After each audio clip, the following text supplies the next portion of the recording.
이스라엘 민족의 최대 명절이 유월절입니다.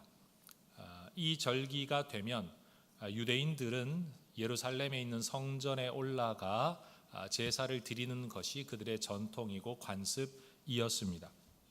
그렇게 예루살렘으로 가려는 많은 사람들이 여리고를 거쳐 예루살렘을 향하고 있었습니다. 그런데 이 여리고라는 도시에는 시각장애인으로서 마땅한 생계 활동이 없어서 국어를 통해 살아갔던 바디메오라는 사람이 있었습니다. 이스라엘 사람들이 이름을 지을 때 바자가 붙으면 작다 또는 아들, 자손 이런 뜻을 가지게 되기 때문에 디메오라는 사람이 아들을 낳고서는 디메오의 아들이다 라는 의미로 바디메오, 영어의 이름하면 어떤 이름에 주니어 이렇게 붙이는 것처럼 그런 의미의 이름입니다. 어느 날 이 사람이 길가에 앉아 구걸하다가 여행객들이 길을 지나가는 소리가 아닌 뭔가 모여서 웅성거리는 소리를 듣고 이게 무슨 일인가 궁금함이 일어났습니다. 그래서 주변에 있는 누군가에게 질문을 하죠. 누가복음 18장 36절에 이때 상황을 이렇게 기록합니다. 무리가 지나감을 듣고 이 무슨 일이냐고 물었습니다. 그러자 주변의 사람들이 이렇게 대답하지요. 37절에 그들이 나사렛 예수께서 지나가신다라고 대답했습니다. 나사렛 예수. 바디메오는 예수님이라는 이야기를 듣자 가슴이 뛰기 시작했습니다. 어디선가 그 예수님에 대하여, 예수님의 능력에 대하여 들었던 바가 있었던 것 같습니다. 예수님이 어디 계신지 알 수는 없지만 그는 자기 인생의 문제를 예수님이 고쳐주실 것을 기대하면서 사방을 둘러보며 예수님의 이름을 외칩니다. 오늘 본문 47절이 말하죠.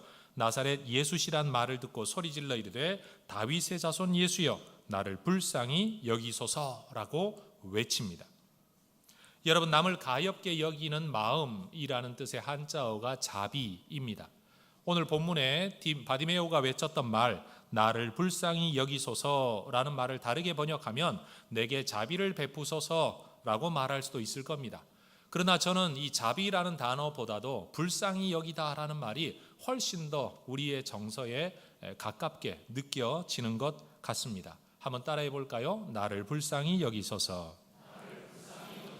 가톨릭 전례에서는 사제가 선창을 하고 신도들이 따라 부르는 노래가 있는데, 찬송곡이 있는데 자비의 노래라고 번역할 수 있는 끼리에 엘레이송이라는 찬송이 있습니다.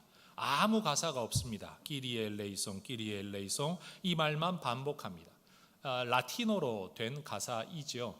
사실은 이 라틴어가 어디에서 왔는가 하면 오늘 본문 바디메오가 우리 예수님께 외쳤던 말 나를 불쌍히 여기소서, 이것이 헬라어로는 엘레손 메라는 이 헬라어 단어에서 표현해서 라틴어 끼리에 엘레이송이라는 단어가 왔다는 거죠.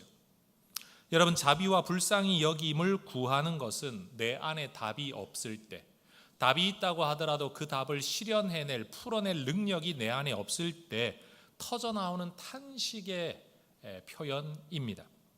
자비와 불쌍히 여겨달라는 노래를 기쁨으로 부를 수는 없지 않겠습니까? 한국교회 어떤 유명한 목사님 한 분께서 하시는 말씀을 들은 적이 있습니다.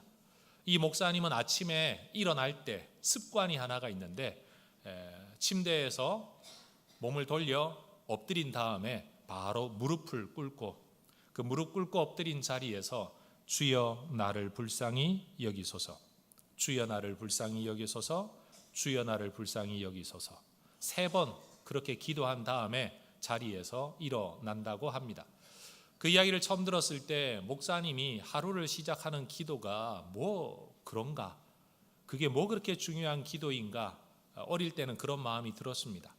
근데 시간이 가면 갈수록 저도 목회를 하면서 또 하나님을 섬기며 살아가면서 구차한 많은 말들과 제목보다 정말 하나님께로부터 내가 받아야 될 건 하나님의 은혜와 자비, 정말 주께서 나를 불쌍히 여기시는 것 외에는 우리에게는 답이 없다, 그것이야말로 우리가 드려야 할 평생의 기도다라는 생각을 저도 많이 하면서 살아갑니다. 오늘 이 아침에 우리 3개 국어를 한번 해보십시다. 먼저 한국말부터 한번 해보죠. 따라 하십시다. 주여 나를 불쌍히 여기소서. 라틴어 한번 해보십시다. 끼리에 엘레이송. 내친 걸음에 헬라어까지 한번 하십니다. 엘레손 메. 여러분, 우리가 살아가는 이 시대가 가지고 있는 많은 사회 문제들이 있는데 그 중에 정말로 심각한 게 관계성의 문제죠. 인간관계에서의 단절, 소외, 외로움, 그로 말미암아 이어지는 자살 같은 것들이 우리가 사는 이 세상에 참 심각한 문제들입니다. 만약 어떤 사람이 누군가에게 자기의 속 마음을, 그게 좋은 마음이든 나쁜 마음이든 힘든 마음이든 여러분 솔직하게 털어놓을 누군가만 있다고 하더라도 자기 스스로 목숨을 끊는 일은 피할 수 있다고 합니다. 이 말을 바꾸면 자기 스스로 답이 없다, 살 의미가 없다고 여기는 대부분의 사람들이 내 속을 털어놓을 사람 한 명 없어서 자기 스스로 목숨을 끊어버리는 지경에 이르게 된다는 거죠. 우리 주변에 그런 사람이 참 많습니다. 많은 관계성 속에서 살아가지만 웃으며 인사하지만 정말 속은 썩어 들어가는 사람들. 일은 정말 열심히 하고 잘하고 있고 멋진 차의 집에 정말 화려하게 살아가는데 속은 이미 다 병들어 있는 사람들이 우리 주변에 많다는 거죠. 어제 우리 교회에서 결혼 예식이 있었습니다. 예식을 마치고 내려가는 사람들 또는 교회 봉사를 위해 올라오는 사람들, 정말 많은 사람들이 교회 마당을 오고 가는 중에 어떤 한 성도님과 잠시 인사를 나누다가 문득 제 마음속에 이런 생각이 들었습니다. 내가 만약 은퇴를 하고 나면 또는 이 교회를 떠나고 나면 내가 이분과 다시 만날 일이 있을까? 내가 인사를 나눴던 그분과는 제가 만날 일이 없을 것 같더라고요. 지금이야 목사와 성도로 또는 교회 일 때문에 늘 만나 인사하고 함께 여러 이야기들을 나누고는 있지만 일이라는 것이 없을 때 그분과 내가 삶의 문제 자체를 놓고 내 속의 마음을 놓고 과연 대화할 수 있을까? 다시 말하면 지금도 하지 않았는데 앞으로 다시 만나 그런 대화를 할 수나 있을까? 많은 직장인들이 적게는 10수년, 길게는 20, 30년을 한 직장에서 지내면서 매일 점심 같이 먹고 심지어 야근을 같이 하고 엄청나게 많은 술자리와 엄청나게 많은 단합대회를 거치면서도 정작 퇴직하고 난 이후에는 다시 안 만나는 경우가 거의 대부분이라고 합니다. 그 수많은 시간을 함께 했음에도 불구하고 정작 일이 없을 때 내 삶 자체를 두고 내 존재를 두고 만날 사람이 없다는 것, 이게 바로 우리가 맺고 있는 관계의 피상성이고 우리가 살아가는 이 시대의 모습이라는 겁니다. 자, 우리 스스로에게 하는 질문이지만 옆에 분에게 한번 이렇게 질문해 보십시다. 속을 털어놓을 어떤 분이 있으십니까?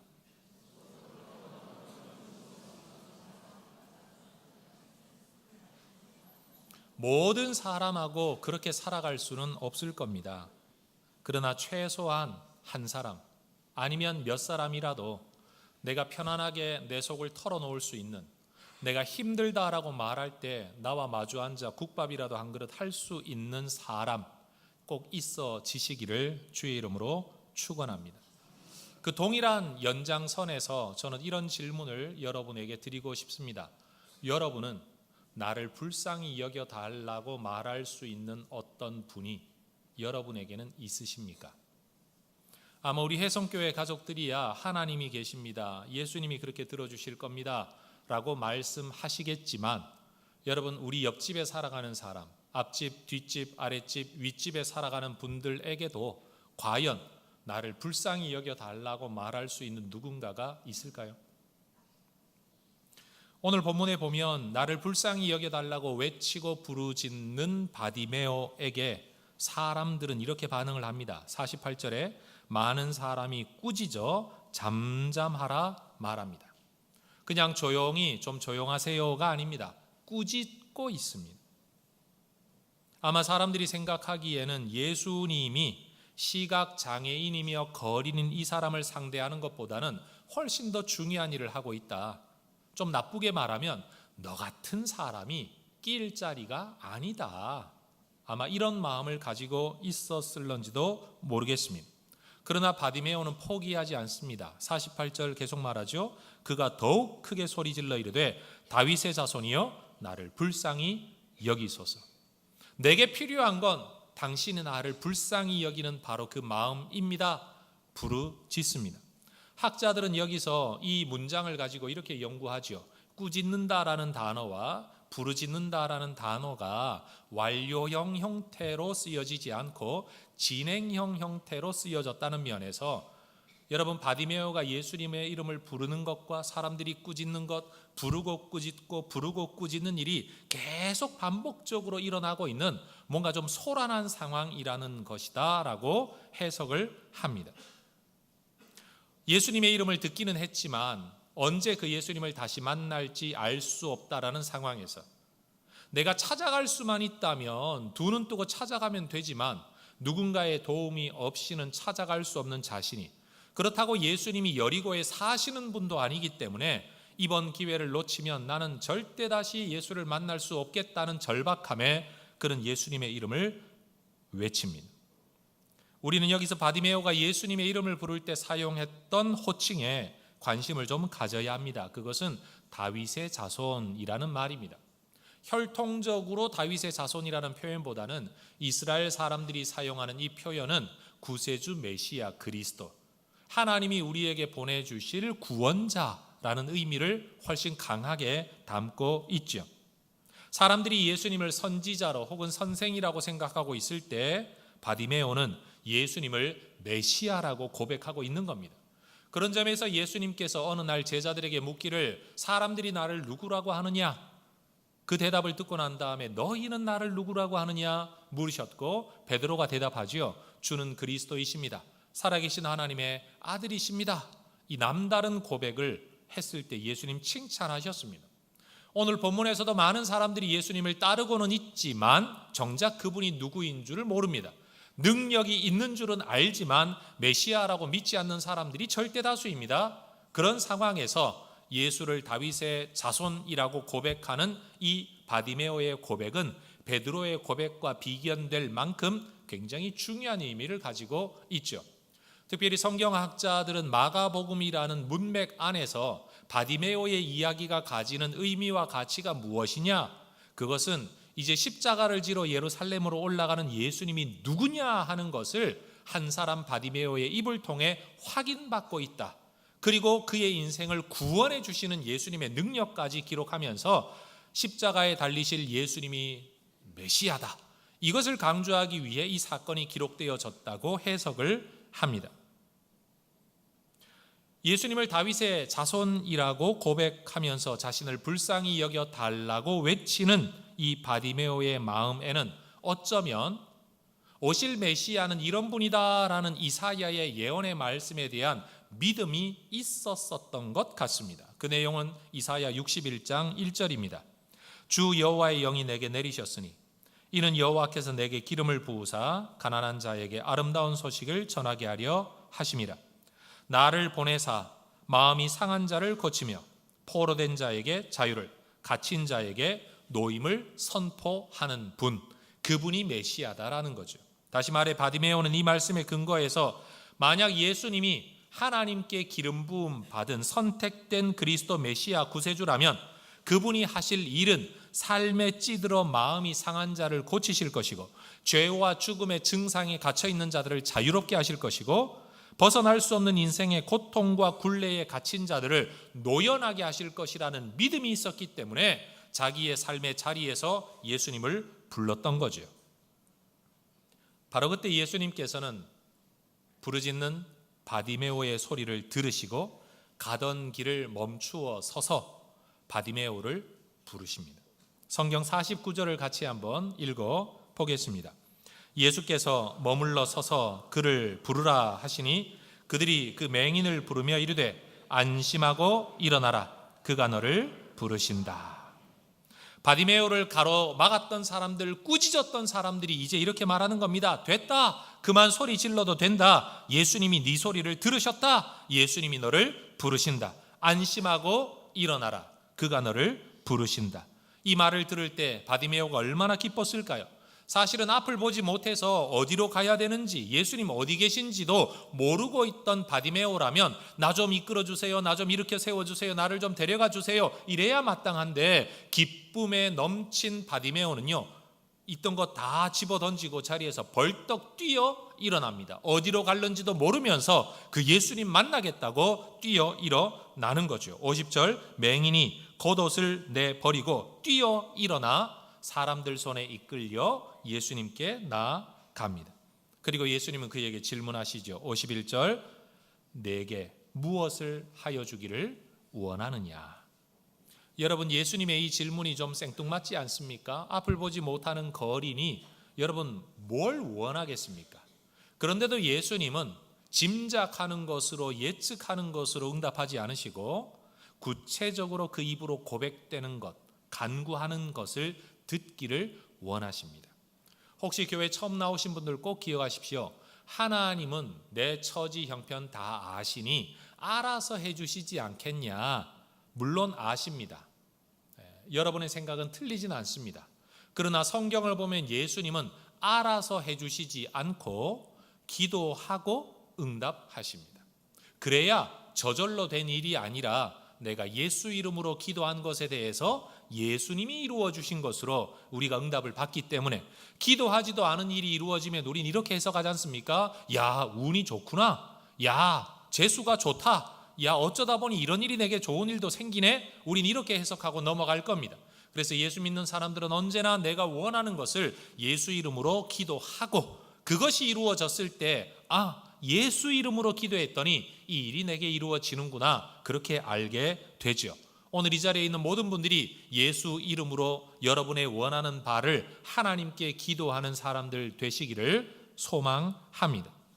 그래서 이 맹인은 예수님께 이렇게 대답을 합니다. 51절, 맹인이 이르되 선생님이여 보기를 원하나이다. 그런데 여러분, 이 본문 속에서 우리가 주목해야 할 표현이 또 있습니다. 한번 따라해 보십시다. 너에게 무엇을 하여 주기를 원하느냐. 사실 이 질문은 똑같은 마가복음 10장 안에서 36절을 보면 예수님께서 제자들에게 하셨던 질문입니다. 그때 제자들이 하고 있었던 게 뭐냐? 네가 크냐 내가 크냐, 네가 잘났냐 내가 잘났냐, 네가 인정받고 있냐 내가 인정받고 있냐, 이거 다투고 있을 때 예수님께서 도대체 뭘 원하느냐라고 질문하셨습니다. 그때 제자들의 대답은 이거죠. 우리 예수님이 높은 자리에 오르실 때에 나를 한쪽 편에 앉혀 주십시오. 높은 자리에 나도 가고 싶습니다. 이게 제자들의 대답이었습니다. 그런데 여러분, 제자들에게 너희에게 무엇을 하여 주기를 원하느냐 질문하셨던 예수님께서 오늘 바디메오에게 너에게 무엇을 하여 주기를 원하느냐 질문하셨고, 제자들은 높은 자리에 이르기를 원합니다라고 대답할 때 바디메오는 보기를 원합니다라고 대답을 했습니다. 여러분, 앞을 보지 못하는 사람이니 보기를 원한다는 대답은 당연한 거지요. 그러나 여기에 이 마가복음의 기록자는 보기를 원한다는 이 표현 속에 또 다른 의미를 담고 있는 것 같아요. 다시 말해, 예수님이 십자가의 길을 걸으려고 할 때 나는 높은 자리 가고 싶습니다, 나를 앉혀주십시오, 높여주십시오 했던 제자들은 정작 예수님을 따르지 않았습니다. 자기가 기대했던 예수님과 지금 보여지고 있는 예수님이 다르다는 면에서 그들은 예수님을 떠나버렸습니다. 다시 말하면 예수님이 누구인지를 몰랐던 거죠. 그들이 알고 있는 예수님, 여러분, 그들은 예수님을 안다라고는 말하고 있지만 제대로 알고 있지를 못했습니다. 그런데 지금 바디메오는 육신의 눈으로 보기를 원합니다라고 고백하고 있지만 사실 그는 예수님이야말로 구세주 메시아라는 사실을 이미 보고 있는 사람이었습니다. 예수님은 바디메오의 간절한 부르짖음에 이렇게 응답하십니다. 52절은 같이 읽겠습니다. 예수께서 이르시되 가라, 내 믿음이 너를 구원하였느니라 하시니 그가 곧 보게 되어 예수를 길에서 따르니라. 예수님께서 바디메오의 앞을 보지 못하는 눈을 고치시기 위해 무슨 행동이 필요하지 않으셨습니다. 손을 얹어 기도하거나 아니면 진흙을 바르거나 하는 어떤 행동이 필요하지 않았습니다. 이미 그가 가지고 있는 믿음 그대로 하늘의 능력이 나타나기에 충분했습니다. 여러분, 사람들이 바디메오라는 사람을 불쌍히 여겨 해줄 수 있는 일이라고는 돈 몇 푼 던져주는 것이 전부였습니다. 그러나 바디메오가 정말로 원하는 건 돈 몇 푼이 아니었습니다. 새 삶을 원했습니다. 내 눈으로 떠서 내가 바라보고 내가 원하는 곳에 가서 내가 원하는 일을 할 수 있는, 내 힘으로 살아낼 수 있는 어떤 삶을 그는 원했습니다. 그러나 세상에 있는 어떤 사람도 바디메오가 원하는 것을 이루어 줄 수 없었습니다. 이루어 줄 능력이 없었습니다. 그러니 바디메오도 사람들에게 내 눈 고쳐달라고 말하지 않습니다. 그저 당신들이 가지고 있는 돈 몇 푼 내게 나누어 달라고 구걸할 뿐입니다. 그러나 바디메오는 예수님께 나아가서 돈 몇 푼을 구하지 않습니다. 당신에게는 돈이 중요한 게 아니라 내게 새로운 삶을 주실 수 있는 생명의 주인, 구세주, 메시아이시니 내게 새 삶을 달라고 요구하는 겁니다. 여러분, 그렇지 않습니까? 목사에게 와서 돈 구하는 사람 누가 있습니까? 목사에게는 와서 성경 묻는 게 맞는 관계 아니겠습니까? 직장에 가서 성경 묻는 사람 누가 있습니까? 직장에 가면 돈 벌어 월급 달라고 말하는 게 여러분 사람들의 관계 아닙니까? 그러니 바디메오도 사람들에게 기대했던 것과 예수님께 기대하는 게 달랐고, 사람들도 바디메오에게 줄 수 있는 게 따로 있었고, 예수님께서도 바디메오에게 주려고 했던 게 다른 게 있었다는 거죠. 여러분, 정말 원하는 게 무엇입니까? 아버지에게 원하는 것, 어머니에게 원하는 것, 남편과 아내에게 원하는 것, 자식에게 원하는 것, 친구에게 원하는 것 다 다르겠지만 여러분, 정말 여러분의 삶에 이루어지기를 원하는 것이 무엇입니까? 우린 압니다. 내 주변에 있는 모든 사람들이 내가 정말 원하는 걸 이루어 줄 수 없다는 것을. 철없을 때는 아버지가 모든 것 해줄 수 있는 줄 알았지만 조금이라도 철 들면 그게 아니라는 걸 알게 되죠. 그래서 누울 자리 보고 발을 뻗습니다. 소망은 있어도 꿈을 접습니다. 원하는 게 있어도 포기할 때가 많습니다. 그렇게 인생 살아오신 분들이 이 자리에 얼마나 많겠습니까? 모든 사람들은 바디메오를 앞도 보지 못하는 장애인으로 여겼지만 사실 바디메오만큼 정확하게 예수님을 알아본 사람도 없죠. 길을 보지 못하는 시각장애인이 생명의 길이 누구인지 어디에 있는지를 깨달아 알아보았습니다. 사람들은 예수님을 환호하는 것으로 만족하고 있을 때에 그는 정말 예수님이 우리에게 주려고 하시는 그 풍성한 생명을 원했습니다. 여러분, 성경 안에서 제자, 예수님이 제자를 삼으셨다라고 말할 때 제자들이 부름받은 목적은 예수님과 함께 있으며 예수님이 걷는 길을 함께 걷도록 요청받은 사람들, 따라 나선 사람들을 제자라고 일컫습니다. 그러나 정작 그 제자들은 예수님이 순환의 길에 들어서실 때에 그들은 예수님과 함께 있지도 않았고 예수님이 가시는 길을 따라 걷지도 않았습니다. 오히려 그 길을 벗어나 자기 길을 갔지요. 그런데 오늘 본문의 바디메오는 원래 예수님이 예루살렘을 향해 가시는 길 위에도 있지 아니하고 그 길 가에 앉아 있었던 사람입니다. 그 길을 걸어갈 능력이, 따라갈 능력이 그에게는 없었습니다. 그래서 길 위의 인생이 아니라 길가의 인생이었습니다. 예수를 따르는 인생이 아니라 돈 몇 푼 따라가는 인생이었습니다. 그러나 예수님을 통해 그의 눈이 떠지고 난 이후에 52절은 바디메오가 어떤 삶을 살게 되었는지를 이렇게 말을 합니다. 곧 보게 되어 예수를 길에서 따르니라. 자, 따라하십시다. 곧 보게 되어 예수를 길에서 따르니라. 여러분, 마가복음이라는 성경도 지금 이 상황에 쓰여진 게 아니고요. 예수님이 십자가에 죽으시고 부활하시고 승천하시고 교회가 만들어지고 훗날 그 이전에 있었던 일을 추억하면서 기록한 책이 마가복음입니다. 그 많은 시간이 흘러서 과거 시점을 돌아보면서 마가라는 사람이 이 성경을 기록할 때 그는 하고 싶었던 말이 있는 것 같아요. 제자들은 예수님을 따라 예수님과 함께 예수의 길을 걷도록 부름받은 사람이었지만 정작 예수가 사로잡힐 때는 자기 길을 간 사람이었다. 그러나 앞을 보지 못한다고 무시당했던 한 사람은 예수님이 누구인지 알아보았고 그 예수의 능력 안에 은혜를 입었을 때 예수를 따르는 자가 되었다. 길에서 예수를 따르니라. 그게 바로 오늘 본문이 우리에게 보여주고 있는 메시지입니다. 여러분 한번 상상해 보십시다. 바디메오, 예수님 만나지 않았더라도 이대로 살면 됩니다. 지금껏 살아왔던 대로 살아가면 되지 굳이 못 살 것 없지 않습니까? 힘들고 어렵고 고통스럽기는 하겠지만 살아왔던 인생 그대로 살면 됩니다. 여전히 구걸하면서 여전히 누군가의 손에 이끌려 인생 살아갈 수 있습니다. 그러나 바디메오는 새 삶을 원했습니다. 그는 그 새 삶이 예수님을 통해 주어질 것을 믿었습니다. 그래서 예수님의 이름을 부르짖었습니다. 그리고 예수님은 그의 부르짖음을 들으셨습니다. 바디메오는 나를 불쌍히 여겨달라고 요청했고 예수님은 그를 불쌍히 여겨 주셨습니다. 그리고 그가 원하는 대로 새 삶을 주셨습니다. 저는 질문하고 싶습니다. 여러분에게 새 삶을 주실 어떤 분이 여러분에게는 있습니까? 여러분을 불쌍히 여겨주실 어떤 분이, 여러분의 삶을 고쳐줄 만큼 능력 있는 어떤 분이 여러분에게 있으십니까?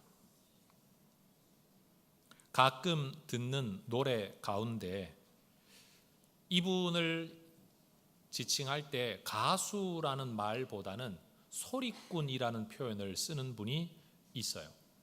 이분의 창법이 일반 가요도 아니고 그렇다고 판소리나 창도 아닌 장사익이라는 그냥 소리꾼이 있습니다.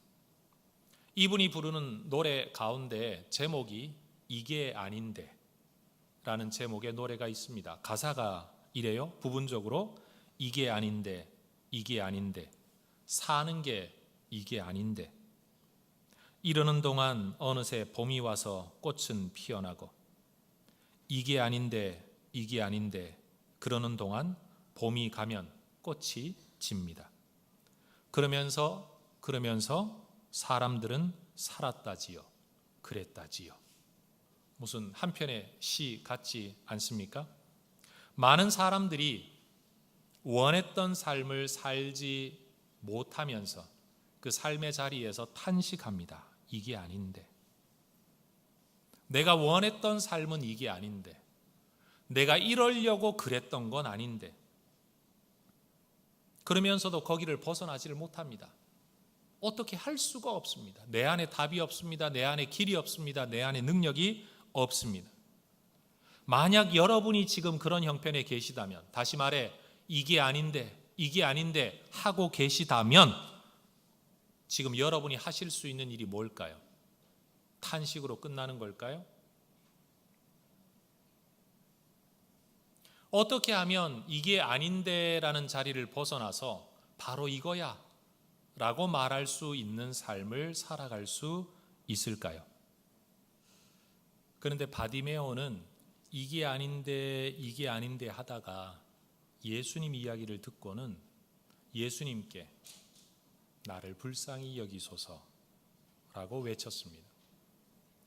이게 아닌데라는 탄식을 하며 살 건지, 그러면서 살던 삶을 살아갈 건지, 나를 불쌍히 여기소서라고 예수님께 나아가 새 삶을 살아가든지, 여러분 우리에게는 선택의 과정이 필요합니다.